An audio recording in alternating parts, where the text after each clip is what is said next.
So we're back in our last video, section 9.1. In this video we're going to focus on type 1 and type 2 errors.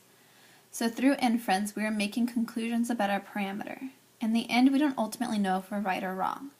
We don't know if we've made the correct decision or if we've made some type of error. There are two types of errors that we focus on, two types of errors that we can make. The hardest problem comes from trying to remember which type of error goes with what type of decision.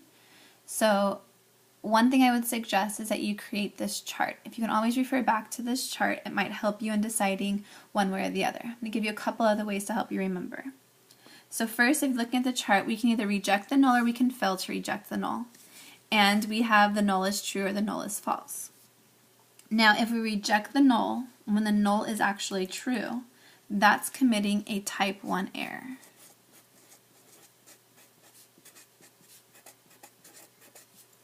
On the other hand, if we fail to reject the null when the null was true, then we would be correct. No error has been made. If the null is false, but we reject the null is false, reject the null, that means again, we are correct. And if we fail to reject the null when the null was actually false, then we've committed a type 2 error.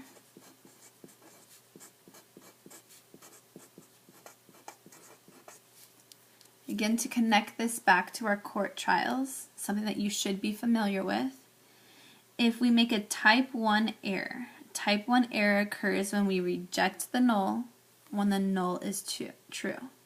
In the case of our court cases, rejecting the null means we are finding the person guilty, but the null was actually true. So we are in fact finding an innocent person guilty, so sending an innocent person to jail. A type 2 error is when we fail to reject the null when the null is actually false. Fail to reject would be finding somebody not guilty, but the null is false, so they actually are guilty. So we're setting a guilty person free. So two things you can use to help you kind of always get back to when you're asked to explain what a type 1 or type 2 error. To give you a couple more ways to help you remember. Type 2 error occurs when you fail to reject the null. If you fail to reject, big thing here is this number 2. If you fail to reject the null, then you're making a type 2 error. Another way to help you remember is where these two errors can come from. When the p-value is low, we reject the hoe. So when the p-value is low, it is possible that we make a type 1 error. Notice 1 is lower than 2, so one way of helping you remember it. And similarly, when the p-value is high, it is possible that we make a type 2 error. 2 is higher than 1. So p-value is low, helps us to reject the hoe, which is more likely for us to make a type 1 error. P-value is high, then we're more likely to fail to reject the null, which means we are more likely to make a type 2 error. The probability of a type 1 error is alpha. It is our significance level because we commit a type 1 error again when the p-value is low, so making that decision is always based on the alpha level. So the probability of a type 1 error is in fact just your alpha level. The probability of a type 2 error is called power. You're never going to be asked to calculate power, and we'll get a little bit more into power and where it comes from in section 9.3, I believe it is. For now, you just need to know that it's called power and you're not going to have to worry about calculating it. So to put this into context, we're going to look at a problem in context. So we're going to state the hypotheses for a significance test to determine whether first responders are arriving within 8 minutes of the call more often. Be sure to define the parameter of interest. So we're going to state hypotheses. If we're looking to see if they're arriving within 8 minutes, then we can have our null hypotheses be a statement of equality. Since we're dealing with 8 minutes, we would be using a mean. So the parameter for mean is mu.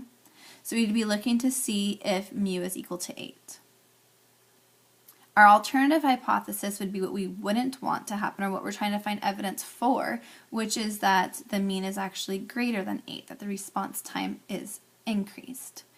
and we are going to specify a parameter that mu is a true mean response time of first responders to an accident. So now we're going to take that and we're going to look at what a type 1 error and a type 2 error would mean in the context of this problem. So describe a type 1 error and a type 2 error in the setting and explain the consequences of each. So a type 1 error is rejecting the null when the null is true. So rejecting the null when the null is true in this case would be finding convincing evidence that first responders had a mean response time greater than 8 when it really wasn't. A consequence to that would be that the city spends time and money investigating other methods to reduce the response time when they aren't necessary. Not too horrible of a consequence. It's always good to reduce response time, but money is being lost at the hand. Then we go to a type 2 error. Type 2 error is when we fail to reject the null when the null is false. If we fail to reject the null, we're saying our mean is 8, when actually our mean is greater than 8. Oops, sorry. So a type 2 error is not finding convincing evidence that first responders had a mean response time greater than 8 when it really was. A consequence is that the city may not investigate other ways to reduce the response time and more people could die. They're sitting there waiting for an ambulance that never came because the response time is too long. So again, one of the most difficult parts of type 1 and type 2 errors is simply trying to remember the difference between the two things. Try one of these methods and see if it helps you. And if all else fails, always go back to what a type 1 and type 2 error means in terms of our court systems.